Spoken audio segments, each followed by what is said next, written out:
श्रीमद् बाल्मीकि रामायण के बालकांड के 39वें सर्ग में इंद्र के द्वारा राजा सगर के यज्ञ संबंधी अश्व का अपहरण, सगर पुत्रों द्वारा सारी पृथ्वी का भेदन तथा देवताओं का ब्रह्मा जी को ये सब समाचार बताना।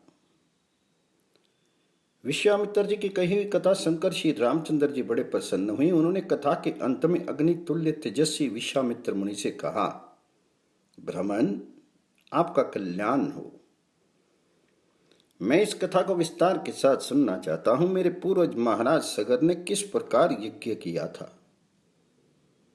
उनकी ये बात सुनकर विश्वामित्र जी को बड़ा कौतूहल हुआ। वे ये सोचकर कि मैं जो कुछ कहना चाहता हूं उसी के लिए ये प्रश्न कर रहे हैं, जोर जोर से हंस पड़े। हंसते हुए से ही उन्होंने श्री राम से कहा, राम, तुम महात्मा सगर के यज्ञ का विस्तार पूर्वक वर्णन सुनो। पुरुषोत्तम, शंकर जी के ससुर हिमवान नाम से विख्यात पर्वत विंध्याचल तक पहुंचकर तथा विंध्य पर्वत हिमवान तक पहुंचकर दोनों एक दूसरे को देखते हैं। इन दोनों के बीच में दूसरा कोई ऐसा ऊंचा पर्वत नहीं है जो दोनों के पारस्परिक दर्शन में बाधा उपस्थित कर सके। इन्हीं दोनों पर्वतों के बीच आर्यावर्त की पुण्य भूमि में उस यज्ञ का अनुष्ठान हुआ था। पुरुषसिंह, वही देश यज्ञ करने के लिए उत्तम माना गया है। तात कुकुत्स नंदन राजा सगर की आज्ञा से क्षत्रिय अश्व की रक्षा का भार सुदृढ़ धनुर्धर महारथी अंशुमान ने स्वीकार किया था। परंतु पर के दिन यज्ञ में लगे हुए राजा सगर के यज्ञ संबंधी घोड़े को इंद्र ने राक्षस का रूप धारण करके चुरा लिया। काकुत्स, महामना सगर के उस अश्व का अपहरण होते समय समस्त ऋत्विज्ञों ने यजमान सगर से कहा, कुकुत्स नंदन, आज पर्व के दिन कोई इस यज्ञ संबंधी अश्व को चुराकर बड़े वेग से लिए जा रहा है। आप चोर को मारिए और घोड़ा वापस लाइए, नहीं तो यज्ञ में विघ्न पड़ जाएगा और वह हम सब लोगों के लिए अमंगल का कारण होगा। राजन, आप ऐसा प्रयत्न कीजिए जिससे यह यज्ञ बिना किसी विघ्न बाधा के परिपूर्ण हो। उस यज्ञ सभा में बैठे हुए राजा सगर ने उपाध्यायों के बात सुनकर अपने 60,000 पुत्रों से कहा, पुरुष प्रवर पुत्रों, ये महान यज्ञ वेद मंत्रों से पवित्र अंतःकरण वाले महाभाग महात्माओं द्वारा संपादित हो रहा है, तो यहाँ राक्षसों की पहुंच हो ऐसा मुझे नहीं दिखाई देता। अतः ये अश्व चुराने वाला कोई देवकोटि का पुरुष होगा। अतः पुत्रों, तुम लोग जाओ, घोड़े की खोज करो, तुम्हारा कल्याण हो। समुद्र से घिरी हुई सारी पृथ्वी को छान डालो, एक एक योजन विस्तृत भूमि को बांटकर उसका चप्पा चप्पा देख डालो। जब तक घोड़े का पता नहीं लग जाए तब तक मेरी आज्ञा से इस पृथ्वी को खोदते रहो। इस खोदने का एक ही लक्ष्य है, उस अश्व के चोर को ढूंढ निकालना। मैं यज्ञ की दीक्षा ले चुका हूं, अतः स्वयं उसे ढूंढने के लिए नहीं जा सकता। इसलिए जब तक उस अश्व का दर्शन ना हो तब तक मैं उपाध्यायों और पौत्र अंशुमान के साथ यही रहूंगा। श्री राम, पिता के आदेश रूपी बंधन से बंधकर वे सभी महान बड़ी राजकुमार मन ही मन हर्ष का अनुभव करते हुए भूतल पर विचरने लगे। सारी पृथ्वी का चक्कर लगाने के बाद भी उस अश्व को न देखकर उन महाबली पुरुषसिंह राजपुत्रों ने प्रत्येक के हिस्से में एक एक योजन भूमि का बंटवारा करके अपनी भुजाओं द्वारा उसे खोदना आरंभ किया। उनकी उन भुजाओं का स्पर्श वज्र के स्पर्श की भांति दुस्सह था। रघुनंदन, उसमें वज्र तुल्य शूलों और अत्यंत दारुण हलों द्वारा सब ओर से विदीर्ण की जाती ही वस्ता आर्तनाद करने लगी। रघुवीर, उन राजकुमारों द्वारा मारे जाते हुए नागों, असुरों, राक्षसों तथा दूसरे दूसरे प्राणियों का भयंकर आर्तनाद गूंजने लगा। रघुकुल को आनंदित करने वाले श्री राम, उन्होंने 60,000 योजन की भूमि खोद डाली। मानो मैं सर्वोत्तम रसातल का अनुसंधान कर रही हूं। दीप श्री राम इस प्रकार पर्वतों से युक्त जम्बू द्वीप की भूमि खोते हुए राजकुमार सब और चक्कर लगाते रहे। इसी समय गंधर्वों, असुरों और नागों सहित संपूर्ण देवता मन ही मन घबरा उठे और ब्रह्मा जी के पास गए। उनके मुख पर विषाद छा रहा था। वे भय से अत्यंत संत्रस्त हो गए थे। उन्होंने महात्मा ब्रह्मा जी को प्रसन्न करके इस प्रकार कहा, भगवान, सगर के पुत्र सारी पृथ्वी को खोदे डालते हैं और बहुत से महात्माओं तथा जलचरी जीवों का वध कर रहे हैं। ये हमारे यज्ञ में विघ्न डालने वाला है। ये हमारा अश्व चुरा कर ले जाता है। ऐसा कहकर वे सगर के पुत्र समस्त प्राणियों की हिंसा कर रहे हैं।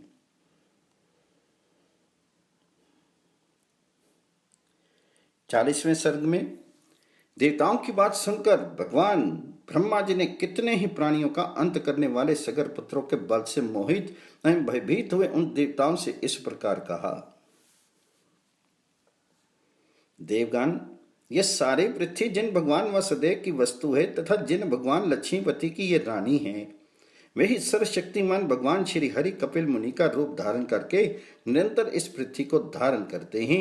उनकी कोप अग्नि से ये सारे राजकुमार जलकर भस्म हो जाएंगे। पृथ्वी का ये भेदन सनातन है, प्रत्येक कल्प में असंभावी है। श्रुतियों और स्मृतियों में आए हुए सागर आदि शब्दों से यह बात सुस्पष्ट ज्ञात होती है। इसी प्रकार दूरदर्शी पुरुषों ने सगर के पुत्रों का भावी विनाश भी देखा ही है, अतः इस विषय में शोक करना अनुचित है। ब्रह्मा जी का कथन सुनकर शत्रु का दमन करने वाले 33 देवता बड़े हर्ष में भरकर जैसे आए थे उसी तरह लौट गए। सगर पुत्रों के हाथ से जब पृथ्वी खोदी जा रही थी उस समय उससे वज्रपात के समान बड़ा भयंकर शब्द होता था। इस तरह सारे पृथ्वी खोदकर तथा उसकी परिक्रमा करके वे सभी सगर पुत्र पिता के पास खाली हाथ लौट आए और बोले, पिताजी, हमने सारी पृथ्वी छान डाली। देवता, दानव, राक्षस, पिशाच और नाग आदि बड़े बड़े बलवान प्राणियों को मार डाला, फिर भी हमें ना तो कहीं घोड़ा दिखाई दिया और न घोड़े को चुराने वाला ही आपका भला हो। अब हम क्या करें? इस विषय में आप ही कोई उपाय सोचिए। रघुनंदन, पुत्रों का यह वचन सुनकर राजाओं में श्रेष्ठ सगर ने उनसे कुपित होकर कहा, जाओ फिर से सारी पृथ्वी खोदो और उसे विदीर्ण करके घोड़े के चोर का पता लगाओ। चोर तक पहुंचकर काम पूरा होने पर ही लौटना। अपने महात्मा पिता सगर की यह आज्ञा शिरोधार्य करके वे 60,000 राजकुमार रसातल की ओर बढ़े और रोष में भरकर पृथ्वी खोदने लगे। उस खुदाई के समय ही उन्हें एक पर्वताकार दिग्गज दिखाई दिया जिसका नाम विरूपाक्ष है। वह इस भूतल को धारण किए हुए था। रघुनंदन, महान गजराज विरूपाक्ष ने पर्वत और वनों सहित इस संपूर्ण पृथ्वी को अपने मस्तक पर धारण कर रखा था। वह महान दिग्गज जिस समय थक कर विश्राम के लिए अपने मस्तक को इधर उधर हटाता था उसमें भूकंप होने लगता था। पूर्व दिशा की रक्षा करने वाले विशाल गजराज विरूपाक्ष की परिक्रमा करके उसका सम्मान करते हुए वे सगर पुत्र रसातल का भेदन करके आगे बढ़ गए। पूर्व दिशा का भेदन करने के पश्चात वे पुनः दक्षिण दिशा की ओर भूमि खोदने लगे। दक्षिण दिशा में भी उन्हें एक महान दिग्गज दिखाई दिया।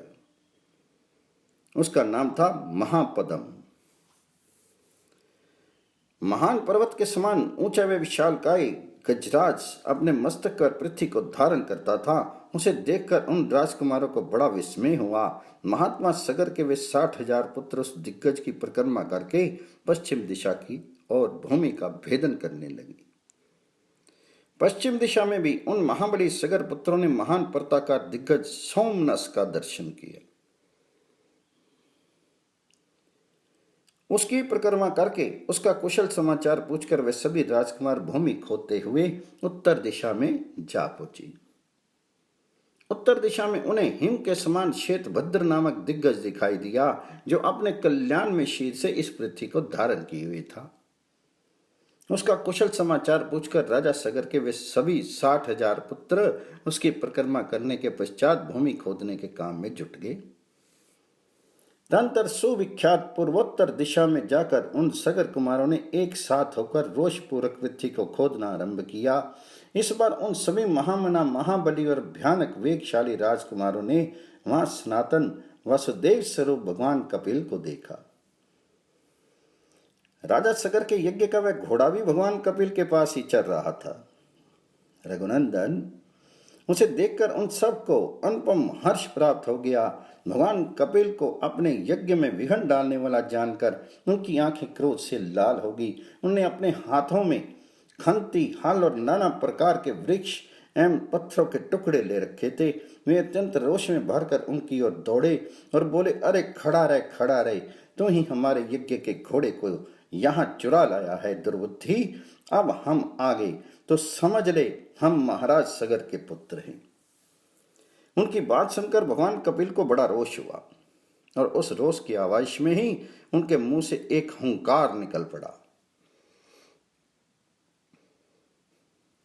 उस हुंकार के साथ ही उन अनंत प्रभावशाली महात्मा कपिल ने उन सभी सगर पुत्रों को जलाकर राख का ढेर कर दिया। रघुनंदन, पुत्रों को गए हुए बहुत दिन हो गए। ऐसा जानकर राजा सगर ने अपने पुत्र अंशुमान से, जो अपने तेज से दिव्यमान हो रहा था, इस प्रकार कहा, वत्स, तुम शूरवीर, विद्वान तथा अपने पूर्वजों के तुल्य तेजस्वी हो। तुम भी अपने चाचाओं के पथ का अनुसरण करो और उस चोर का पता लगाओ जिसने मेरे यज्ञ संबंधी अश्व का अपहरण कर लिया है। देखो, पृथ्वी के भीतर बड़े बड़े बलवान जीव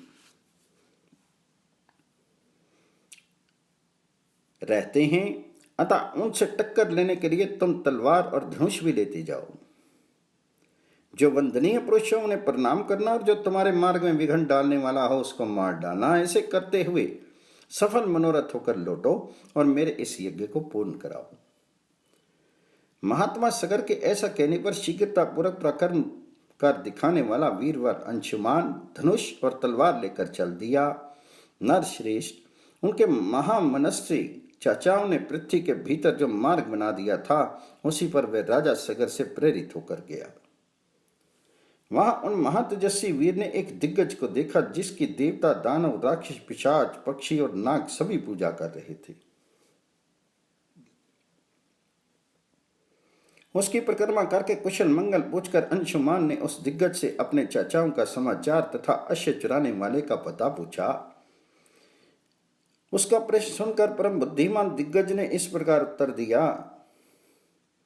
असमंजस कुमार, तुम अपना कार्य सिद्ध करके घोड़े सहित शीघ्र लौट जाओगे। उनकी ये बात सुनकर अंशुमान ने क्रमशः सभी दिग्गजों से न्याय के अनुसार उक्त प्रश्न पूछना आरंभ किया। वाक्य के मर्म को समझने तथा बोलने में कुशल उन समस्त दिग्गजों ने अंशुमान का सत्कार किया और यह शुभ कामना प्रकट की कि तुम घोड़े सहित लौट आओगे। उनका यह आशीर्वाद सुनकर अंशुमान शीघ्रतापूर्वक पैर बढ़ाता हुआ उस स्थान पर जा पहुंचा जहां उसके चाचा सगर पुत्र राख के ढेर हुए पड़े थे। उनके वध से असमंजस पुत्र अंशुमान को बड़ा दुख हुआ। वह शोक के वशीभूत होकर अत्यंत आर्त भाव से फूट फूट कर रोने लगा। दुख शोक में डूबे हुए पुरुष सिंह अंशुमान ने अपने यज्ञ संबंधी अश्व को भी वहां पास ही चरते देखा। महातेजस्वी अंशुमान ने उन राजकुमार को जलांजलि देने के लिए जल की इच्छा की, किंतु वहां कहीं भी कोई जलाशय नहीं दिखाई दिया। श्री राम, तब उसने दूर तक की वस्तुओं को देखने में समर्थ अपनी दृष्टि को हिलाकर देखा। उस समय उसे वायु के समान वेगशाली पक्षी राज गरुड़ दिखाई दी, जो उनके चाचाओं सगर पुत्रों के मामा थे। महाबली विंतानंदर गरुड़ ने अंशुमान से कहा, पुरुष सिंह, शोक मत करो, इन राजकुमारों का वध संपूर्ण जगत के मंगल के लिए हुआ है। विद्वान अनंत प्रभावशाली महात्मा कपिल ने इन महाबली राजकुमारों को दग्ध किया है। इसके लिए तुम्हें लौकिक जल की अंजलि देनी उचित नहीं है। नरश्रेष्ठ महाबाहो, हिमवान की जो ज्येष्ठ पुत्री गंगा जी हैं, उन्हीं के जल से अपने इन चर्चाओं का तर्पण करो। जिस समय लोक पावनी गंगा राख के ढेर होकर गिरे हुए उन 60,000 राजकुमारों को अपने जल से आप्लावित करेगी, उसी समय उन सबको स्वर्गलोक में पहुंचा देगी। लोक कमनिया गंगा के जल से भीगी हुई ये भस्म राशि इन सबको स्वर्गलोक में भेज देगी। महाभाग पुरुष प्रवर वीर, अब तुम घोड़ा लेकर जाओ और अपने पितामह का यज्ञ पूर्ण करो। गरुड़ की ये बात सुनकर अत्यंत प्रकर्मी महातपस्वी अंशुमान घोड़ा लेकर तुरंत लौट आया। रघुनंदन यज्ञ में दीक्षित हुए राजा के पास आकर उसने सारा समाचार निवेदन किया और गरुड़ की बताई हुई बात भी कह सुनाई। अंशुमान के मुख से ये भयंकर समाचार सुनकर राजा सगर ने कल्पोक्त नियम के अनुसार अपना यज्ञ विधिवत पूर्ण किया। यज्ञ समाप्त करके पृथ्वीपति महाराज सगर अपनी राजधानी को लौट आए। वहां आने पर उन्होंने गंगा जी को ले आने के विषय में बहुत विचार किया, किंतु वे किसी निश्चय पर नहीं पहुंच सके। दीर्घ काल तक विचार करने पर भी उन्हें कोई निश्चित उपाय नहीं सूझा और 30,000 वर्षों तक राज्य करके वे स्वर्गलोक को चलेगी। 42वें सर्ग में श्री राम सगर की मृत्यु हो जाने पर प्रजाजनों के परम धर्मात्मा अंशुमान को राजा बनाने की रुचि प्रकट की। अंशुमान बड़े प्रतापी राजा हुए। उनके पुत्र का नाम दिलीप था। वह भी एक महान पुरुष था। रघुल को आनंदित करने वाले वीर अंशुमान दिलीप को राज्य देकर हिमालय के रमणीय शिखर पर चले गए और वहां अत्यंत कठोर तपस्या करने लगे। महान यशस्वी राजा अंशुमान ने उस तपोवन में जाकर 32,000 वर्षों तक तप किया। तपस्या के धन से संपन्न हुए उस नरेश ने वहीं शीत त्याग कर स्वर्गलोक प्राप्त किया। अपने पितामह के वध का वृत्तांत सुनकर महातेजस्वी दिलीप भी वहां बहुत दुखी रहते थे। अपनी बुद्धि से बहुत सोचने विचारने के बाद भी वे किसी निश्चय पर नहीं पहुंच सके। वे सदा इसी चिंता में डूबे रहते थे कि किस प्रकार पृथ्वी पर गंगा जी का उतरना संभव होगा, कैसे गंगा जल द्वारा उन्हें जलांजलि दी जाएगी और किस प्रकार मैं अपने उन पितरों का उद्धार कर सकूंगा। प्रतिदिन इन्हीं सब चिंताओं में पड़े हुए राजा दिलीप को, जो अपने धर्माचरण से बहुत विख्यात थे, भगीरथ नामक एक परम धर्मात्मा पुत्र प्राप्त हुआ। महातेजस्वी दिलीप ने बहुत से यज्ञों का अनुष्ठान तथा 30,000 वर्षों तक राज्य किया। उन पितरों के उद्धार के विषय में किसी निश्चय को ना पहुंचकर राजा दिलीप रोग से पीड़ित हो मृत्यु को प्राप्त हो गई। पुत्र भगीरथ को राज्य पर अभिषेक करके नरश्रेष्ठ राजा दिलीप अपने किए हुए पुण्य कर्म के प्रभाव से इंद्रलोक में गए। रघुनंदन, धर्मात्मा राजऋषि महाराज भगीरथ के कोई संतान नहीं थी। वे संतान प्राप्ति की इच्छा रखते थे, तो भी प्रजा और राज्य की रक्षा का भार मंत्रियों पर रखकर गंगा जी को पृथ्वी पर उतारने के प्रयत्न में लग गए और गोकर्ण तीर्थ में बड़ी भारी तपस्या करने लगे। महाबाहो, वे अपनी दोनों भुजाएं ऊपर उठाकर पंचाग्नि का सेवन करते और इंद्रियों को काबू में रखकर एक एक महीने पर आहार ग्रहण करते थे। इस प्रकार घोर तपस्या में लगे हुए महात्मा राजा भगीरथ के 1,000 वर्ष व्यतीत हो गए। इससे प्रजाओं के स्वामी भगवान ब्रह्मा जी उन पर बहुत प्रसन्न हुए। पितामह ब्रह्मा ने देवताओं के साथ वहां आकर तपस्या में लगे हुए महात्मा भगीरथ से इस प्रकार कहा, महाराज भगीरथ, तुम्हारी इस उत्तम तपस्या से मैं बहुत प्रसन्न हूं। श्रेष्ठ व्रत का पालन करने वाले नरेश्वर, तुम कोई वर मांगो। तब महातेजस्वी महाबाहु भगीरथ हाथ जोड़कर उनके सामने खड़े हो गए और उन सर्वलोक पितामह ब्रह्मा से इस प्रकार बोले, भगवान, यदि आप मुझ पर प्रसन्न हैं और यदि इस तपस्या का कोई उत्तम फल है, तो सगर के सभी पुत्रों को मेरे हाथ से गंगा जी का जल प्राप्त हो। इन महात्माओं की भस्म राशि के गंगा जी के जल से भीग जाने पर मेरे उन सभी प्रपितामहों को अक्षय स्वर्गलोक मिले। देव, मैं संतति के लिए भी आपसे प्रार्थना करता हूं, हमारे कुल की परंपरा कभी नष्ट ना हो। भगवान, मेरे द्वारा मांगा हुआ उत्तम वर संपूर्ण इक्ष्वाकु वंश के लिए लागू होना चाहिए। राजा भगीरथ के ऐसा कहने पर सर्वलोक पिता में ब्रह्मा जी ने मधुर अक्षरों वाले परम कल्याण में मीठी वाणी में कहा, इक्ष्वाकु वंश की वृद्धि करने वाले महारथी भगीरथ, तुम्हारा कल्याण हो। तुम्हारा यह महान मनोरथ इसी रूप में पूर्ण होगा। राजन, ये है हिमालय की ज्येष्ठ पुत्री हिमवती गंगा जी। इसको धारण करने के लिए भगवान शंकर को तैयार करो। महाराज, गंगा जी के गिरने का वेग ये पृथ्वी नहीं सह सकेगी। मैं त्रिशूलधारी भगवान शंकर के सिवा और किसी को ऐसा नहीं देखता जो इन्हें धारण कर सके। राजा से ऐसा कहकर लोक श्रेष्ठा ब्रह्मा जी ने भक्ति गंगा से भी भगीरथ पर अनुग्रह करने के लिए कहा। इसके बाद वे संपूर्ण देवताओं तथा मर्दगणों के साथ स्वर्गलोक को चलेगी।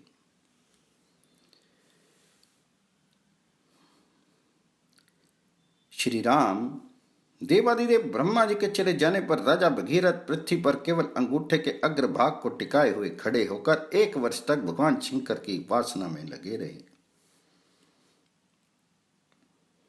वर्ष पूरा होने पर सर्वलोक वंदित उमा वल्लभ भगवान पशुपति ने प्रकट होकर राजा से इस प्रकार कहा, नरश्रेष्ठ, मैं तुम पर बहुत प्रसन्न हूं। तुम्हारा प्रिय कार्य अवश्य करूंगा। मैं गिरिराज कुमारी गंगा देवी को अपने मस्तक पर धारण करूंगा। श्री राम, शंकर जी की स्वीकृति मिल जाने पर हिमालय की ज्येष्ठ पुत्री गंगा जी, जिनके चरणों में सारा संसार मस्तक झुकाता है, बहुत बड़ा रूप धारण करके अपने वेग को दुस्सह बनाकर आकाश से भगवान शंकर के शोभायमान मस्तक पर गिरी। उस समय परम दुर्धर गंगा देवी ने यह सोचा था कि मैं अपने प्रखर प्रवाह के साथ शंकर जी को लिए दिए पाताल में घुस जाऊंगी। उनके इस अहंकार को जानकर त्रिनेत्रधारी भगवान हर कुपित उठे। उन्होंने उस समय गंगा को अदृश्य कर देने का विचार किया। पुण्य स्वरूपा गंगा भगवान रुद्र के पवित्र मस्तक पर गिरी। उनका वह मस्तक जटामंडल रूपी गुफा से शोभित हिमालय के समान जान पड़ता था। उस पर गिरकर विशेष प्रसन्न करने पर भी किसी तरह वे पृथ्वी पर नहीं जा सकी। भगवान शिव के जटा जाल में उलझकर किनारे आकर भी गंगा देवी वहां से निकलने का मार्ग नहीं पा सकी और बहुत वर्षों तक उस जटा जूट में ही भटकती रही। रघुनंदन, भगीरथ ने देखा गंगा जी भगवान शंकर के जटामंडल में अदृश्य हो गई है। तब वह पुनः वहां भारी तपस्या में लग गए। उस तपस्या द्वारा उन्होंने भगवान शिव को बहुत संतुष्ट कर लिया। तब महादेव जी ने गंगा जी को विंदु सरोवर में ले जाकर छोड़ दिया। वहां छूटते ही उसकी 7 धाराएं हो गई। हृलादनी, पामनी और नलनी, ये कल्याण में जल से शोभित गंगा की 3 मंगलमयी धाराएं पूर्व दिशा की ओर चलेगी। सुचक्षु, सीता और महानदी सिंधु, ये 3 शुभ धाराएं पश्चिम दिशा की ओर प्रवाहित हो गई। उनकी अपेक्षा जो 7वीं धारा थी, वे महाराज भगीरथ के रथ के पीछे पीछे चलने लगी। महातेजस्वी राजऋषि भगीरथ भी दिव्य रथ पर आरूढ़ हो आगे आगे चले और गंगा उनके पथ का अनुसरण करने लगी। इस प्रकार वे आकाश से भगवान शंकर के मस्तक पर और वहां से इस पृथ्वी पर आई थी। गंगा जी की वह जल राशि महान कलकल नाद के साथ तीव्र गति से प्रवाहित हुई। मत्स्य, कच्छप और शिंशुमार अर्थात सूंस झुंड के झुंड उसमें गिरने लगे। उस गिरे हुए जल जंतुओं से वसुंधरा की बड़ी शोभा हो रही थी। तंत्र देवता, ऋषि, गंधर्व, यक्ष और सिद्धगण नगर के समान आकार वाले विमानों, घोड़े तथा गजराजों पर बैठकर आकाश से पृथ्वी पर गई हुई गंगा की शोभा निहारने लगे। देवता लोग आश्चर्यचकित होकर वहां खड़े थे। जगत में गंगा अवतरण के इस अद्भुत एवं उत्तम दृश्य को देखने की इच्छा से अमित तेजस्वी देवताओं का समूह वहां जुटा हुआ था। तीव्र गति से आते हुए देवताओं तथा उनके दिव्य आभूषण के प्रकाश से वहां का मेघ रहित निर्मल आकाश इस तरह प्रकाशित हो रहा था मानो उसमें सैकड़ों सूर्य उदित हो गए। शिंशुमार सर्प तथा चंचल मत्स्य समूहों के उछलने से गंगा जी के जल से ऊपर का आकाश ऐसे जान पड़ता था मानो वहां चंचल चपलाओं का प्रकाश सब और व्याप्त हो रहा। वायु आदि से सहस्त्रों टुकड़ों में बटे हुए फैन आकाश में सब और फैल रहे थे मानो शरद ऋतु के श्वेत बादल अथवा हंस उठ रहे हों। गंगा जी की वह धारा कहीं तेज कहीं टेढ़ी और कहीं चौड़ी होकर बहती थी, कहीं बिल्कुल नीचे की ओर गिरती और कहीं ऊंची की ओर उठी हुई थी, कहीं समतल भूमि पर वह धीरे धीरे बहती थी और कहीं कहीं अपने ही जल से उसके जल में बारंबार टक्करें लगने लगती थी। गंगा का वह जल बार बार ऊंचे मार्ग पर उठता और पुनः नीची भूमि पर गिरता था। आकाश से भगवान शंकर के मस्तक पर और वहां से पृथ्वी पर गिरा हुआ वह निर्मल एवं पवित्र गंगा जल उसमें बड़ी शोभा पा रहा था। उसमें भूतल निवासी ऋषि और गंधर्व ये सोचकर कि भगवान शंकर के मस्तक से गिरा हुआ ये जल बहुत पवित्र है, उसमें आचमन करने लगे। जो शापभ्रष्ट होकर आकाश से पृथ्वी पर आ गए थे वे गंगा के जल में स्नान करके निष्पाप हो गई तथा उस जल से पाप धुल जाने के कारण पुनः शुभ पुण्य से संयुक्त होकर आकाश में पहुंचकर अपने लोक को पा गई। उस प्रकाशमान जल के संपर्क से आनंदित हुए संपूर्ण जगत को सदा के लिए बड़ी प्रसन्नता हुई। सब लोग गंगा में स्नान करके पापहीन हो गए। हम पहले बता आए हैं कि राजऋषि महाराज भगीरथ दिव्य रथ पर आरूढ़ होकर आगे आगे चल रहे थे और गंगा जी उनके पीछे पीछे जा रही थी। श्री राम उस समय समस्त देवता ऋषि दैत्य दानव राक्षस गंधर्व यक्ष प्रवर किन्नर बड़े बड़े नाग सर तथा अप्सरा ये सब लोग बड़ी प्रसन्नता के साथ राजा भगीरथ के रथ के पीछे गंगा जी के साथ साथ चल रहे थे। सब प्रकार के जल जंतु भी गंगा जी की उस जल राशि के साथ सआनंद जा रहे थे। फिर जिस ओर राजा भगीरथ जाते उसी ओर समस्त पापों का नाश करने वाली सरिताओं में श्रेष्ठ यशस्विनी गंगा भी जाती थी। उस समय मार्ग में अद्भुत पराक्रमी महामना राजा जनहू यज्ञ कर रहे थे। गंगा जी अपने जल प्रवाह से उनके यज्ञ मंडप को बहा ले गई। रघुनंदन राजा जनहू इसे गंगा जी का गर्व समझकर कुपित हो उठे। फिर तो उन्होंने गंगा जी के उस समस्त जल को पी लिया। यह संसार के लिए बड़ी अद्भुत बात हुई। तब देवता गंधर्व तथा ऋषि अत्यंत विस्मित होकर पुरुष प्रवर महात्मा जनहू की स्तुति करने लगे। उन्हें गंगा जी को उन महात्मा नरेश की कन्या बना दिया, अर्थात उन्हें यह विश्वास दिलाया कि गंगा जी को प्रकट करके आप इनके पिता कहलाएंगे। इसमें सामर्थ्यशाली महातेजस्वी जनहू बहुत प्रसन्न हुए। उन्होंने अपने कानों के छिद्रों द्वारा गंगा जी को पुनः प्रकट कर दिया। इसलिए गंगा जनहू की पुत्री तथा जाह्नवी कहलाती है। वहां से गंगा फिर भगीरथ के साथ रथ का अनुसरण करती हुई चली। उस समय सरिताओं में श्रेष्ठ जाह्नवी समुद्र तक जा पहुंची और राजा भगीरथ के पितरों के उद्धार रूपी कार्य की सिद्धि के लिए रसातल में गई। राजऋषि भगीरथ भी यत्न पूर्वक गंगा जी को साथ ले वहां गए। उन्हें शाप से भस्म हुए। अपने पितामहों की अचेत सा होकर देखा। रघुकुल के श्रेष्ठ वीर तंत्र गंगा के उस उत्तम जल ने सगर पुत्रों की उस भस्म राशि को अपलावित कर दिया और वे सभी राजकुमार निष्पाप होकर स्वर्ग में पहुंच गए। इस प्रकार से वाल्मीकि निर्मित आर्ष रामायण आदि काव्य के बाल कांड में 39, 40, 41, 42, 43वां अध्याय पूर्ण हुआ। 44वें सर्ग में श्री राम इस प्रकार गंगा जी को साथ लिए राजा भगीरथ ने समुद्र तक जाकर रसातल में, जहां उनके पूर्वज भस्म हुए थे, प्रवेश किया। वह भस्म राशि जब गंगा जी के जल से अपलावित हो गई तब संपूर्ण लोकों के स्वामी भगवान ब्रह्मा ने वहां पधार कर राजा से इस प्रकार कहा, नरश्रेष्ठ, महात्मा राजा सगर के 60,000 पुत्रों का तुमने उद्धार कर दिया। वे देवताओं की भांति स्वर्गलोक में जा पहुंची। भोपाल, इस संसार में जब तक सागर का जल मौजूद रहेगा तब तक सागर के सभी पुत्र देवताओं की भांति स्वर्गलोक में प्रतिष्ठित रहेंगे। ये गंगा तुम्हारी भी ज्येष्ठ पुत्री होकर रहेगी और तुम्हारे नाम पर रखे हुए भगीरथी नाम से इस जगत में विख्यात होगी। त्रिपथ का दिव्या और भागीरथी, इन तीनों नामों से गंगा की प्रसिद्धि होगी। ये आकाश, पृथ्वी और पाताल तीनों पथों को पवित्र करती हुई गमन करती है, इसलिए त्रिपथ का मानी गई है। नरेश्वर महाराज, अब तो गंगा जी के जल में यहां अपने सभी पितामह को तर्पण करो और इस प्रकार अपनी तथा अपने पूर्वजों द्वारा की हुई प्रतिज्ञा को पूर्ण कर लो।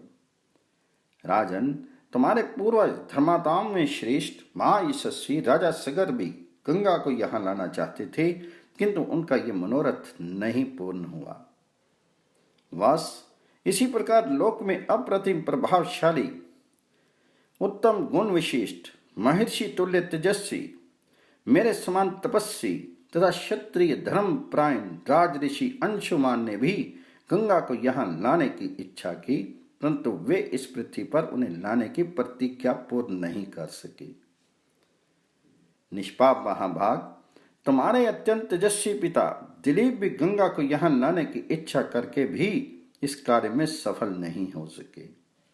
पुरुष प्रवर, तुमने गंगा को भूतल पर लाने की वे प्रतिज्ञा पूर्ण कर ली, इससे संसार में तुम्हें परम उत्तम एवं महान यश की प्राप्ति हुई है। शत्रुदमन, तुमने जो गंगा जी को पृथ्वी पर उतारने का कार्य पूरा किया है, इससे उस महान ब्रह्म लोक पर अधिकार प्राप्त कर लिया है जो धर्म का आश्रय है। नारश्रेष्ठ, पुरुष प्रवर, गंगा जी का जल सदा ही स्नान के योग्य है। तुम स्वयं भी इसमें स्नान करो और पवित्र होकर पुण्य का फल प्राप्त करो। नरेश्वर, तुम अपने सभी पितामह को तर्पण करो, तुम्हारा कल्याण हो। अब मैं अपने लोक को जाऊंगा, तुम भी अपनी राजधानी को लौट जाओ। ऐसा कहकर सर्वलोक पितामह महायशस्वी देवेश्वर ब्रह्मा जी जैसे आए थे, वैसे ही देवलोक को लौट गए। नरश्रेष्ठ, महायशस्वी राजऋषि राजा भगीरथ भी गंगा जी के उत्तम जल से क्रमशः सभी सगर पुत्रों का विधिवत तर्पण करके पवित्र होकर अपने नगर को चले गए। इस प्रकार सफल मनोरथ होकर वे अपने राज्य का शासन करने लगे। रघुनंदन, अपने राजा को पुनः सामने पाकर प्रजावर्ग को बड़ी प्रसन्नता हुई। सबका शोक जाता रहा, सबके मनोरथ पूर्ण हुए, चिंता दूर हो गई। श्री राम, ये गंगा जी की कथा मैंने तुम्हें विस्तार के साथ कह सुनाई, तुम्हारा कल्याण हो। अब जाओ, मंगल में संध्या वंदन आदि का संपादन करो। देखो संध्या काल बीता जा रहा है। यह गंगा अवतरण का मंगलमय उपाख्यान आयु बढ़ाने वाला है। धान्य, यश, आयु, पुत्र और स्वर्ग की प्राप्ति कराने वाला है। जब ब्राह्मणों, क्षत्रियों तथा दूसरे वर्ण के लोगों को भी कथा सुनाता है, उसके ऊपर देवता और पितर प्रसन्न होते हैं। कुकुत्स कुलभूषण जो इसका श्रवण करता है, वे संपूर्ण कामनाओं को प्राप्त कर लेता है। इसके सारे पाप नष्ट हो जाते हैं और आयु की वृद्धि एवं कीर्ति का विस्तार होता है। इस प्रकार वाल्मीकि निर्मित आर्ष रामायण आदि काव्य के बालकांड में 44वां सर्ग पूर्ण हुआ। श्रीमद् बाल्मीकि रामायण के 45वें सर्ग में देवताओं और दैत्य द्वारा क्षीर समुद्र मंथन, भगवान रुद्र द्वारा हलाहल विष का पान, भगवान विष्णु के सहयोग से मंदराचल का पताल से उद्धार और उसके द्वारा मंथन, धन्वंतरी, अप्सरा, वार्णी, उच्छ्रवा, कौस्तुभ तथा अमृत की उत्पत्ति और देवासुर संग्राम में दैत्यों का संहार। विश्वामित्र जी की बातें सुनकर लक्ष्मण सहित श्री रामचंद्र जी को बड़ा विस्मय हुआ। वे मुनि से इस प्रकार बोले, ब्राह्मण, आपने गंगा जी के स्वर्ग से उतरने और समुद्र के भरने की ये बड़ी उत्तम और अत्यंत अद्भुत कथा सुनाई। काम, क्रोध आदि शत्रुओं को संताप देने वाले महर्षि, आपके कही हुई संपूर्ण कथा पर पूर्ण रूप से विचार करते हुए हम दोनों भाइयों की ये रात्रि एक क्षण के समान बीत गई है। विश्वामित्र जी, लक्ष्मण के साथ इस शुभ कथा पर विचार करते हुए ही मेरी ये सारी रात बीती है। तत्पश्चात निर्मल प्रभात काल उपस्थित होने पर तपोधन विश्वामित्र जी जब नित्य कर्म से निवृत्त हो चुके, तब शत्रु दमन श्री रामचंद्र जी ने उसके पास जाकर पूछा, मुने, ये पूजनीय रात्रि चली गई, सुनने योग्य सर्वोत्तम कथा मैंने सुन ली। अब हम लोग सरिताओं में श्रेष्ठ पुण्य श्रीला त्रिपथ कामनी नदी गंगा जी के उस पार चलें। सदा पुण्य कर्म में तत्पर रहने वाले ऋषियों की ये नाव उपस्थित है, इस पर सुखद आसन बिछा है। आप परम पूज्य महर्षि को यहाँ उपस्थित जानकर ऋषियों की भेजी हुई ये नाव बड़ी तीव्र गति से यहाँ आई है। महात्मा रघुनंदन का ये वचन सुनकर विश्वामित्र जी ने पहले ऋषियों सहित श्री राम लक्ष्मण को पार कराया। तत्पश्चात स्वयं भी उतर तट पर पहुंचकर उन्होंने वहां रहने वाले ऋषियों का सत्कार किया। फिर सब लोग गंगा जी के किनारे ठहरकर विशाला नामक पुरी की शोभा देखने लगे। तदनंतर श्री राम लक्ष्मण को साथ लेकर मुनिवर विश्वामित्र तुरंत उस दिव्य एवं रमणीय नगरी विशाला की ओर चल दिए, जो अपनी सुंदर शोभा से स्वर्ग के समान जान पड़ती थी। उसमें परम बुद्धिमान श्री राम ने हाथ जोड़कर उस उत्तम विशालापुरी के विषय में महामुनि विश्वामित्र से पूछा, महामुनि, आपका कल्याण हो। मैं ये सुनना चाहता हूं कि विशाला में कौन सा राजवंश राज्य कर रहा है, इसके लिए मुझे बड़ी उत्कंठा है। श्री राम का यह वचन सुनकर मुनि श्रेष्ठ विश्वामित्र ने विशालापुरी के प्राचीन इतिहास का वर्णन आरंभ किया। रघुकुल नंदन श्री राम, मैंने इंद्र के मुख से विशालापुरी के वैभव का प्रतिपादन करने वाली जो कथा सुनी है उसे बता रहा हूं, सुनो। इस देश में जो वृत्तांत घटित हुआ है उसे यथार्थ रूप से श्रवण करो। पहले सतयुग में दिति के पुत्र दैत्य बड़े बलवान थे और अदिति के परम धर्मात्मा पुत्र महाभाग देवता भी बड़े शक्तिशाली थे। उन महामना दैत्य और देवताओं के मन में यह विचार हुआ कि हम कैसे अजर अमर और निरोग हों। इस प्रकार चिंतन करते हुए उन विचारशील देवताओं और दैत्यों की बुद्धि में ये बात आई कि हम लोग यदि क्षीर सागर का मंथन करें तो उसमें निश्चय ही अमृत में रस प्राप्त कर लेंगे। समुद्र मंथन का निश्चय करके उन अमित तेजस्वी देवताओं और दैत्यों ने वासुकी नाग को रस्सी और मंदराचल को मथानी बनाकर क्षीर सागर को मथना आरंभ कर दिया। तदनंतर 1000 वर्ष बीतने पर रस्सी बने हुए सर्प के बहुसंख्यक मुख अत्यंत विष उगलने लगे। वहां मंदराचल की शिलाओं को अपने दांतों से डसने लगे। अतः उस समय वहां अग्नि के समान दाहक हलाहल नामक महाभयंकर विष ऊपर को उठा। उसने देवता असुर मनुष्यों सहित संपूर्ण जगत को दग्ध करना आरंभ कर दिया। ये देखकर देवता लोग शरणार्थी होकर सबका कल्याण करने वाले महान देवता पशुपति रुद्र की शरण में गए और त्राही त्राही की पुकार लगाकर उनकी स्तुति करने लगे। देवताओं के इस प्रकार पुकारने पर देव देवेश्वर भगवान शिव वहां प्रकट हुए। फिर वही शंख चक्रधारी भगवान श्री हरि भी उपस्थित हो गए। श्री हरि ने त्रिशूलधारी भगवान रुद्र से मुस्कुरा कर कहा, सुरश्रेष्ठ, देवताओं के समुद्र मंथन करने पर जो वस्तु सबसे पहले प्राप्त हुई है वह आपका भाग है, क्योंकि आप देवताओं में अग्रगण्य हैं। प्रभु, अग्र पूजा के रूप में प्राप्त हुए इस विष को आप यहीं खड़े होकर ग्रहण करें।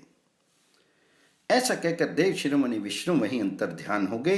देवताओं का भय देखकर और भगवान विष्णु की पूर्वोक्त बात सुनकर देवेश्वर भगवान रुद्र ने उस घोर हालाहाल विष को अमृत के समान मानकर अपने कंठ में धारण कर लिया तथा देवताओं को विदा करके वे अपने स्थान को चले गए। तत्पश्चात देवता और असुर सब मिलकर क्षीर सागर का मंथन करने लगे। उसमें मथानी बना हुआ उत्तम पर्वत मंदार पताल में घुस गया।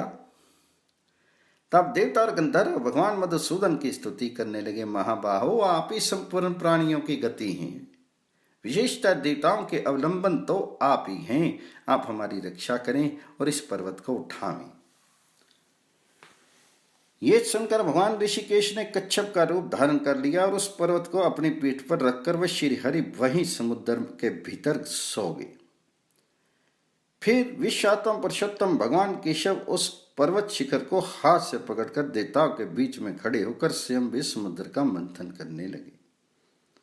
तदनंतर 1000 वर्ष बीतने पर उस क्षीर सागर से एक आयुर्वेद में धर्मात्मा पुरुष प्रकट हुए, जिनके एक हाथ में दंड और दूसरे में कमंडल था।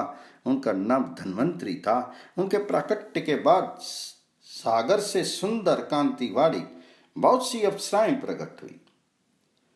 नरश्रेष्ठ, मंथन करने से जल में उनके रस से वे सुंदरी स्त्रियां उत्पन्न हुई थी, इसलिए अप्सरा कहलाई।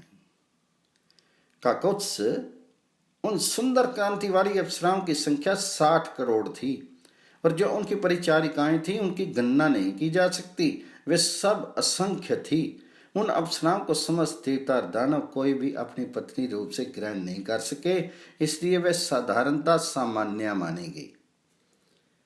रघुनंदन, तदनंतर वरुण की कन्या वारनी, जो सुरा की अभिमानी देवी थी, प्रकट हुई और अपने को स्वीकार करने वाले पुरुष की खोज करने लगी।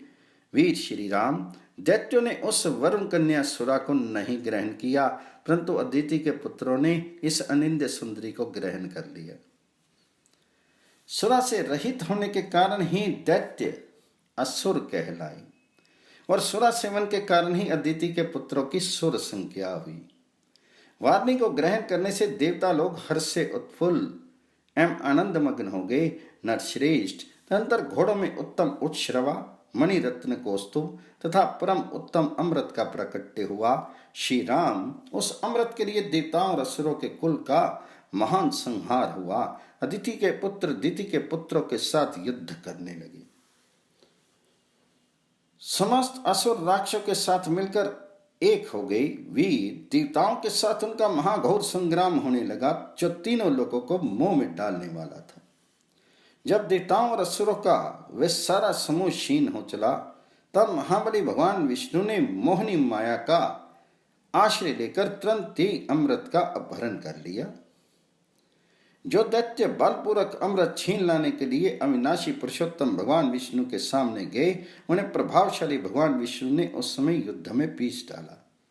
देवताओं और दैत्यों के इस घोर महायुद्ध में अतिथि के वीर पुत्रों ने दिति के पुत्रों का विशेष संहार किया। दैत्यों का वध करने के पश्चात त्रिलोकी का राज्य पाकर देवराज इंद्र बड़े प्रसन्न हुए और ऋषियों तथा चारणों सहित समस्त लोगों का शासन करने लगे। इस प्रकार श्री वाल्मीकि निर्मित आर्ष रामायण आदि काव्य के बालकांड में 45वां सर्ग पूर्ण हुआ। 46वें सर्ग में अपने उन पुत्रों के मारे जाने पर दिति को बड़ा दुख हुआ। वे अपने पति मरीचि नंदन कश्यप के पास जाकर बोली, भगवान, आपके महाबली पुत्र देवताओं ने मेरे पुत्रों को मार डाला, अतः मैं दीर्घ काल की तपस्या से उपार्जित एक ऐसा पुत्र चाहती हूं जो इंद्र का वध करने में समर्थ हो। मैं तपस्या करूंगी, आप इसके लिए मुझे आज्ञा दें और मेरे गर्भ में ऐसा पुत्र प्रदान करें जो सब कुछ करने में समर्थ तथा इंद्र का वध करने वाला हो। उसकी यह बात सुनकर महातेजस्वी मरीचि नंदन कश्यप ने उन परम दुखनी दिति को इस प्रकार उत्तर दिया, तपोधने ऐसा ही हो, तुम शोचाचार का पालन करो, तुम्हारा भला हो। तुम ऐसे पुत्र को जन्म दोगी जो युद्ध में इंद्र को मार सके। यदि पूरे 1 सहस्त्र वर्ष तक पितृता पूर्वक रह सकोगी तो तुम मुझसे त्रिलोकी नाथ इंद्र का वध करने में समर्थ पुत्र प्राप्त कर लोगी। ऐसा कहकर महातेजस्वी कश्यप ने दिति के शीर पर हाथ फेरा, फिर उनका स्पर्श करके कहा, तुम्हारा कल्याण हो। ऐसा कहकर वे तपस्या के लिए चले गए। नरश्रेष्ठ, उनके चले जाने पर दिति अत्यंत हर्ष और उत्साह में भरकर कुशप्लव नामक तपोवन में आई और अत्यंत कठोर तपस्या करने लगी। पुरुष प्रवर श्री राम दिति की तपस्या करते समय सहस्त्रलोचन इंद्र विनय आदि उत्तम गुण संपत्ति से युक्त होकर उनकी सेवा टहल करने लगे। शैत्राक्ष इंद्र अपनी मौसी दिति के लिए अग्नि, कुशा, काष्ठ, जल, फल, मूल तथा अन्य अभिलक्षित वस्तुओं को ला ला कर देते थे। इंद्र मौसी की शारीरिक सेवाएं करते, उनके पैर दबाकर उनकी थकावट मिटाते तथा ऐसे ही अन्य आवश्यक सेवाओं द्वारा वे हर समय दिति की परिचर्या करते थे। रघुनंदन, जब सहस्त्र वर्ष पूर्ण होने में कुल 10 वर्ष बाकी रहेगी, तब एक दिन दिति ने अत्यंत हर्ष में भरकर सहस्त्रलोचन इंद्र से कहा, बलवानों में श्रेष्ठ वीर, अब मेरी तपस्या के केवल 10 वर्ष और शेष रह गए हैं। तुम्हारा भला हो, 10 वर्ष बाद तुम अपने होने वाले भाई को देख सकोगे। बेटा, मैंने तुम्हारे विनाश के लिए जिस पुत्र की याचना की थी, वह जब तुम्हें जीतने के लिए उत्सुक होगा, उस समय मैं उन्हें शांत कर दूंगी। तुम्हारे प्रति उसे वैर भाव से रहित तथा भ्रातृ स्नेह से युक्त बना दूंगी। फिर तुम उसके साथ रहकर उसी के द्वारा की हुई त्रिभुवन विजय का सुख निश्चिंत होकर भोगना। सुरश्रेष्ठ, मेरे प्रार्थना करने पर तुम्हारे महात्मा पिता ने 1000 वर्ष के बाद पुत्र होने का मुझे वर दिया है। ऐसा कहकर दिति नींद से अचेत हो गई। उस समय सूर्यदेव आकाश के मध्य भाग में आ गए थे। दोपहर का समय हो गया था। देवी अदिति आसन पर बैठी बैठी झपकी लेने लगी। सिर झुक गया और केश पैरों से जा लगे। इस प्रकार निद्रावस्था में उन्होंने पैरों को सिर से लगा लिया। उन्होंने अपने केशों को पैरों पर डाल रखा था। सिर को टिकाने के लिए दोनों पैरों को ही आधार बना लिया था। यह देखकर दिति को अपवित्र हुई जानकर इंद्र हंसे और बड़े प्रसन्न हुए। श्री राम फिर तो सतत सावधान रहने वाले इंद्र माता दिति के उदर में प्रविष्ट हो गए। उनमें स्थित हुए गर्भ के उन्होंने 7 टुकड़े काट डाले। उनके द्वारा 100 पर्वम वाले वज्र से विदीर्ण किए जाते समय वह गर्भस्थ बालक जोर जोर से रोने लगे। इससे दिति की निद्रा टूट गई। वह जाग कर उठ बैठी। तब इंद्र ने उन रोते हुए गर्भ से कहा, भाई मत रो मत रो। परंतु महातेजस्वी इंद्र ने रोते रहने पर भी उस गर्भ के टुकड़े कर ही डाले। उस समय दिति ने कहा, इंद्र, बच्चे को मत मारो मत मारो। माता के वचन का गौरव बांधकर इंद्र सहसा उधर से निकल आए। देवी, तुम्हारे सिर के बाल पैरों से लगे थे, इस प्रकार तुम अपवित्र अवस्था में सोई थी। यही छिद्र पाकर मैंने इस इंद्र हंता बालक के 7 टुकड़े काट डाले हैं। इसलिए मां, तुम मेरे इस अपराध को क्षमा करो। इंद्र द्वारा अपने गर्भ के 7 टुकड़े कर दिए जाने पर देवी दिति को बड़ा दुख हुआ। वह दुर्धर्ष वीर सहस्त्राक्ष इंद्र से उन्होंने विनय बोली, देवेश बलसूदन, मेरे ही अपराध से इस गर्भ के 7 टुकड़े हुए हैं। इसमें तुम्हारा कोई दोष नहीं है। इस गर्भ को नष्ट करने के निमित्त तुमने जो क्रूरता पूर्वक कर्म किया है, वे तुम्हारे और मेरे लिए भी जिस तरह प्रिय हो जाए, जैसे ही उसका परिणाम तुम्हारे और मेरे लिए सुखद हो जाए, वैसा उपाय भी मैं करना चाहती हूँ। मेरे गर्भ के वे 7 खंड 7 व्यक्ति होकर 7 मर्दगणों के स्थानों का पालन करने वाले हो जाएं। बेटा, ये मेरे दिव्य रूपधारी पुत्र मारुत नाम से प्रसिद्ध होकर आकाश में जो सुविख्यात 7 वात स्कंद हैं, उनमें विचरें। ऊपर जो 7 मरुत बताए गए हैं, वे 7 के गण हैं। इस प्रकार 49 मरुत समझने चाहिए।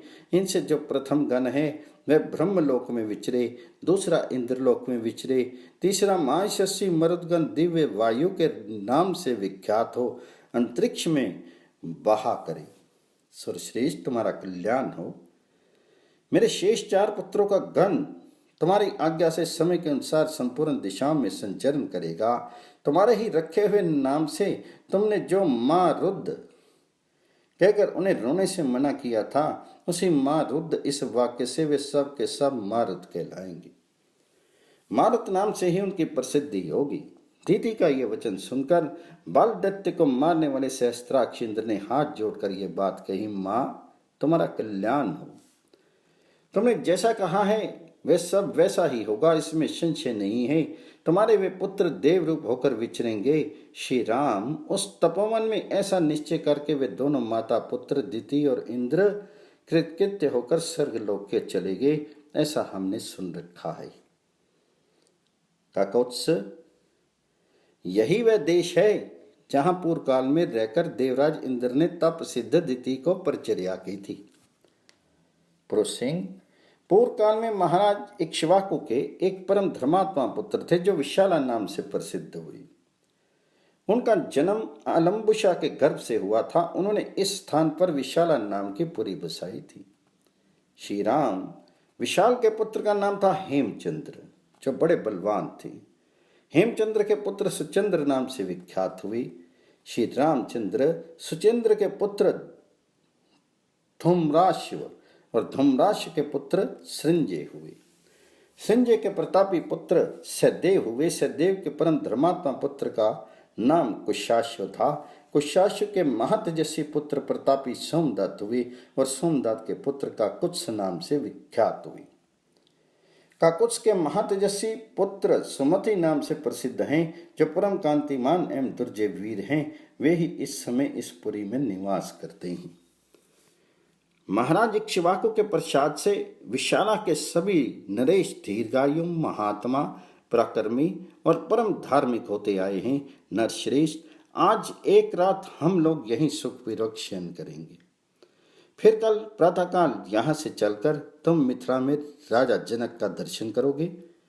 नैशों में श्रेष्ठ महतजस्वी महायशस्वी राजा सुमति विश्वामित्र जी को पुरी के समीप आया हुआ सुनकर उनकी आगवानी के लिए स्वयं आए। अपने पुरोहित और बंधु बांधवों के साथ राजा ने विश्वामित्र की उत्तम पूजा करके हाथ जोड़कर उनका कुशल समाचार पूछा और उनसे इस प्रकार कहा, मुनि मैं धन्य हूँ, आपका मुझ पर बड़ा अनुग्रह है, क्योंकि आपने स्वयं मेरे राज्य में पधार कर मुझे दर्शन दिया। इस समय मुझसे बढ़कर धन्य पुरुष दूसरा कोई नहीं है। इस प्रकार वाल्मीकि निर्मित आर्ष रामायण आदि काव्य के बालकांड में 47वां सर्ग पूर्ण हुआ। वाल्मीकि रामायण के बालकांड के 48वें सर्ग में राजा सुमति से सत्कृत होकर एक रात विशाला में रहकर मुनियों सहित श्री राम का मिथिलापुरी में पहुंचना और वहां सोने आश्रम के विषय में पूछने पर विश्वामित्र जी का उनसे अहिल्या को शाप प्राप्त होने की कथा सुनाना। वहां परस्पर समागम के समय एक दूसरे का कुशल मंगल पूछकर बातचीत के अंत में राजा सुमति ने महामुनि विश्वामित्र से कहा, ब्राह्मण आपका कल्याण हो। ये दोनों कुमार देवताओं के तुल्य पराक्रमी जान पड़ते हैं। इनकी चाल ढाल हाथी और सिंह की गति के समान है। ये दोनों वीर सिंह और सांड के समान प्रतीत होते हैं। इनके बड़े बड़े नेत्र विकसित कमल दल के समान शोभा पाते हैं। ये दोनों तलवार, तरकश और धनुष धारण किए हुए हैं। अपने सुंदर रूप के द्वारा दोनों अश्विनी कुमारों को लज्जित करते हैं तथा युवावस्था के निकट आ पहुंचे हैं। इन्हें देखकर ऐसा जान पड़ता है मानो दो देव कुमार देव इच्छा से देवलोक से पृथ्वी पर आ गए हैं। मुनि, ये दोनों किसके पुत्र हैं और कैसे, किस लिए यहाँ पैदल ही आए हैं? जैसे चंद्रमा और सूर्य आकाश की शोभा बढ़ाते हैं, उसी प्रकार ये दोनों कुमार इस देश को शोभित कर रहे हैं। शीर की ऊंचाई, मनोभाव सूचक संकेत तथा बोलचाल में ये दोनों एक दूसरे के समान हैं। श्रेष्ठ आयुध धारण करने वाले ये दोनों नरश्रेष्ठ वीर इस दुर्गम मार्ग में किस लिए आए हैं, ये मैं यथार्थ रूप से सुनना चाहता हूँ। सुमति का ये वचन सुनकर विश्वामित्र ने उन्हें सब वृत्तांत यथार्थ रूप से निवेदन किया। सिद्ध आश्रम में निवास और राक्षसों के वध का प्रसंग भी यथावत रूप से कह सुनाया। विश्वामित्र जी की बात सुनकर राजा सुमति को बड़ा विस्मय हुआ। उन्होंने परम आदरणीय अतिथि के रूप में आए हुए उन्हें दोनों महाबली दशरथ पुत्रों का विधिपूर्वक आतिथ्य सत्कार किया। सुमति से उत्तम आदर सत्कार पाकर वे दोनों रघुवंशी कुमार वहां एक रात रहे और सवेरे उठकर मिथिला की ओर चल दिए। मिथिला में पहुंचकर जनकपुरी को सुंदर शोभा देख सभी महर्षि साधु साधु कहकर उनकी भूरी भूरी प्रशंसा करने लगे। मिथिला के उपवन में एक पुराना आश्रम था जो अत्यंत रमणीय होकर भी सुनसान दिखाई देता था। उसे देखकर श्री रामचंद्र जी ने मुनिवर विश्वामित्र जी से पूछा, भगवान ये कैसा स्थान है जो देखने में तो आश्रम जैसा है, किंतु एक भी मुनि यहाँ दृष्टिगोचर नहीं होते हैं। मैं ये सुनना चाहता हूँ कि पहले ये आश्रम किसका था। श्री रामचंद्र जी का ये प्रश्न सुनकर प्रवचन कुशल महातेजस्वी महामुनि विश्वामित्र जी ने इस प्रकार उत्तर दिया, रघुनंदन, पूर्व काल में ये जिस महात्मा का आश्रम था और जिन्होंने क्रोधपूर्वक इन्हें शाप दे दिया था, उनका तथा उनके इस आश्रम का सब वृत्तांत तुमसे कहता हूं, तुम यथार्थ रूप से इसको सुनो। नारश्रेष्ठ, पूर्व काल में यह स्थान महात्मा गौतम का आश्रम था। उस समय ये आश्रम बड़ा ही दिव्य जान पड़ता था। देवता भी इसकी पूजा एवं प्रशंसा किया करते थे। महायशस्वी राजपुत्र, पूर्व काल में महर्षि गौतम अपनी पत्नी अहिल्या के साथ रहकर यहाँ तपस्या करते थे। उन्होंने बहुत वर्षों तक यहाँ तप किया था। एक दिन जब महर्षि गौतम आश्रम पर नहीं थे, उपयुक्त अवसर समझकर शचीपति इंद्र गौतम मुनि का वेश धारण किए वहां आए और अहिल्या से इस प्रकार बोले, सदा सावधान रहने वाली सुंदरी, रति की इच्छा रखने वाले प्रार्थी पुरुष ऋतुकाल की प्रतीक्षा नहीं करते हैं। सुंदर कटि प्रदेश वाली सुंदरी, मैं इंद्र तुम्हारे साथ संग करना चाहता हूँ। रघुनंदन, महर्षि गौतम का वेश धारण करके आए हुए इंद्र को पहचान कर भी उस दुर्बुद्धि नारी ने, अहो देवराज इंद्र मुझे चाहते हैं, इस कौतूहलवश उनके साथ संग का निश्चय करके वे प्रस्ताव स्वीकार कर लिया। रति के पश्चात उसने देवराज इंद्र से संतोषचित होकर कहा, सुरश्रेष्ठ, मैं आपके संग से कृतार्थ हो गई प्रभु, अब आप शीघ्र यहाँ से चले जाइए। देवेश्वर, महर्षि गौतम के कोप से आप अपनी और मेरी भी सब प्रकार से रक्षा कीजिए। तब इंद्र ने अहिल्या से हंसते कहा, सुंदरी, मैं भी संतुष्ट हो गया, अब जैसे आया था उसी तरह चला जाऊंगा। श्री राम, इस प्रकार अहिल्या से संग करके इंद्र जब उस कुटी से बाहर निकले, तब गौतम के आ जाने की आशंका से बड़ी उतावली के साथ वेगपूर्वक भागने का प्रयत्न करने लगे। इतने ही में उन्होंने देखा, देवताओं और दानवों के लिए भी दुर्धर्ष तपोबल संपन्न महामुनि गौतम हाथ में समिधा लिए आश्रम में प्रवेश कर रहे हैं। उनका शीत तीर्थ के जल से भीगा हुआ है और वह प्रज्वलित अग्नि के समान उद्दीप्त हो रहे हैं। उन पर दृष्टि पड़ते ही देवराज इंद्र भय से थर्रा उठे, उनके मुख पर विषाद छा गया। दुराचारी इंद्र को मुनि का वेश धारण किए देखकर सदाचार संपन्न मुनिवर गौतम जी ने रोष में भरकर कहा, दुर्मति, तूने मेरा रूप धारण करके ये न करने योग्य पाप कर्म के लिया है, इसलिए तो विफल हो जाएगा। रोष में भरे हुए महात्मा गौतम के ऐसा कहते ही सहस्त्राक्ष इंद्र के दोनों अंडकोश उसी क्षण पृथ्वी पर गिर पड़े। इंद्र को इस प्रकार शाप देकर गौतम ने अपनी पत्नी को भी शाप दिया, दुराचारनी, तू भी यहाँ कई हजार वर्षों तक केवल हवा पीकर यहाँ उपवास करके कष्ट उठाती हुई राख में पड़ी रहेगी। समस्त प्राणियों से अदृश्य रहकर इस आश्रम में निवास करेगी। जब तो धर्ष दशरथ कुमार राम इस घोर वन में पदार्पण करेंगे, उसी समय तो पित्र होगी। उनका आतिथ्य सत्कार करने से तेरे लोभ मोह आदि दोष दूर हो जाएंगे और तुम प्रसन्नतापूर्वक मेरे पास पहुंचकर अपना पूर्व शीत धारण कर लेगी। अपनी दुराचारनी पत्नी से ऐसा कहकर महातेजस्वी महातपस्वी गौतम इस आश्रम को छोड़कर चले गए और सिद्धों तथा चारणों से सेवित हिमालय के रमणीय शिखर पर रहकर तपस्या करने लगे। तदनंतर इंद्र अंडकोश से रहित होकर बहुत डर गए। उनके नेत्रों में त्रास छा गया। वे अग्नि आदि देवताओं, सिद्धों, गंधर्वों और चारणों से इस प्रकार बोले, देवताओं, महात्मा गौतम की तपस्या में विघ्न डालने के लिए मैंने उन्हें क्रोध दिलाया है। ऐसा करके मैंने ये देवताओं का कार्य ही सिद्ध किया है। मुनि ने क्रोधपूर्वक भारी शाप देकर मुझे अंडकोश से रहित कर दिया है और अपनी पत्नी का भी परित्याग कर दिया है। इससे मेरे द्वारा उनकी तपस्या का अपहरण हुआ है। यदि मैं उनकी तपस्या में विघ्न नहीं डालता तो वे देवताओं का राज्य ही छीन लेते। अतः ऐसा करके मैंने देवताओं का ही कार्य सिद्ध किया है।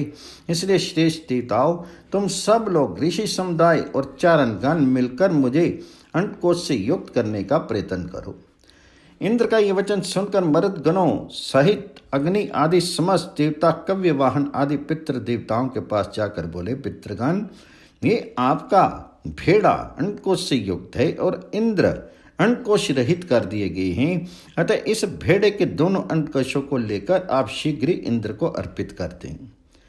अंडकोश से रहित किया हुआ ये भेड़ा इस स्थान में आप लोगों को परम संतोष प्रदान करेगा। अतः जो मनुष्य आप लोगों की प्रसन्नता के लिए अंडकोश रहित भेड़ा दान करेंगे, उन्हें आप लोग उस दान का उत्तम में पूर्ण फल प्रदान करेंगे। अग्नि की यह बात सुनकर पितृ देवताओं ने एकत्र होकर भेड़ के अंडकोश को खाड़कर इंद्र के शीर में उचित स्थान पर जोड़ दिया। कुकुत्स नंदन श्री राम, तभी से वहां आए हुए समस्त पितृ देवता अंडकोश रहित भेड़ों को ही उपयोग में लाते हैं और दाताओं को उनके दान जनित फलों के भागी बनाते हैं। रघुनंदन, उसी समय से महात्मा गोतक के तपस्या जनित प्रभाव से इंद्र को भेड़े के अंड को धारण करने पड़े। महातेजस्वी श्री राम, अब तुम पुण्य कर्मा महिषी गौतम के इस आश्रम पर चलो और इन देव रूपणी महाभागा अहिल्या का उद्धार करो। विश्वामित्र जी का ये वचन सुनकर लक्ष्मण से श्री राम ने उन महिषी को आगे करके उस आश्रम में प्रवेश किया। वहां जाकर उन्होंने देखा महासौभाग्यशालिनी अहिल्या अपनी तपस्या से दीप्यमान हो रही है। इस लोक के मनुष्य तथा संपूर्ण देवता और असुर भी वहां आकर उन्हें देख नहीं सकते थे। उनका स्वरूप दिव्य था। विधाता ने बड़े प्रयत्न से उनके अंगों का निर्माण किया था। वे माया रूपी सी प्रतीत होती थी। धूम से घिरी हुई प्रज्वलित अग्निशिखा सी जान पड़ती थी। ओले और बादलों से ढकी हुई पूर्ण चंद्रमा की प्रभा सी दिखाई देती थी तथा जल के भीतर उद्भासित होने वाली सूर्य की दुर्धर्ष प्रभा के समान दृष्टि गोचर होती थी। गौतम के शावक श्री रामचंद्र जी का दर्शन होने से पहले तीनों लोकों के किसी भी प्राणी के लिए उनका दर्शन होना कठिन था। श्री राम का दर्शन मिल जाने से जब उनके शाप का अंत हो गया तब वे उन सबको दिखाई देने लगी। उस समय श्री राम और लक्ष्मण ने बड़ी प्रसन्नता के साथ अहिल्या के दोनों चरणों का स्पर्श किया। महर्षि गौतम के वचनों का स्मरण करके अहिल्या ने बड़ी सावधानी के साथ उन दोनों भाइयों को आदरणीय अतिथि के रूप में अपनाया और पाद्य अर्घ्य आदि अर्पित करके उनका आतिथ्य सत्कार किया। श्री रामचंद्र जी ने शास्त्रीय विधि के अनुसार अहिल्या का वे आतिथ्य ग्रहण किया। उस समय देवताओं की धुंधियां बज उठी। साथ ही आकाश से फूलों की बड़ी भारी वर्षा होने लगी। गंधर्वों और अप्सराओं द्वारा महान उत्सव मनाया जाने लगा। महर्षि गौतम के अधीन रहने वाली अहिल्या अपनी तप शक्ति से विशुद्ध स्वरूप को प्राप्त हुई। ये देखकर संपूर्ण देवता उन्हें साधुवाद देते हुए उनकी भूरी भूरी प्रशंसा करने लगे। महातेजस्वी महातपस्वी गौतम भी अहिल्या को अपने साथ पाकर सुखी हो गई। उन्होंने श्री राम की विधिवत पूजा करके तपस्या आरंभ की। महामुनि गौतम की ओर से विधि पूर्वक उत्तम पूजा आदर सत्कार पाकर श्री राम भी मुनिवर विश्वामित्र जी के साथ मिथिलापुरी को चले गए। इस प्रकार श्री वाल्मीकि निर्मित आर्ष रामायण आदि काव्य के बालकांड में 38वां 49वां सर्ग पूर्ण हुआ।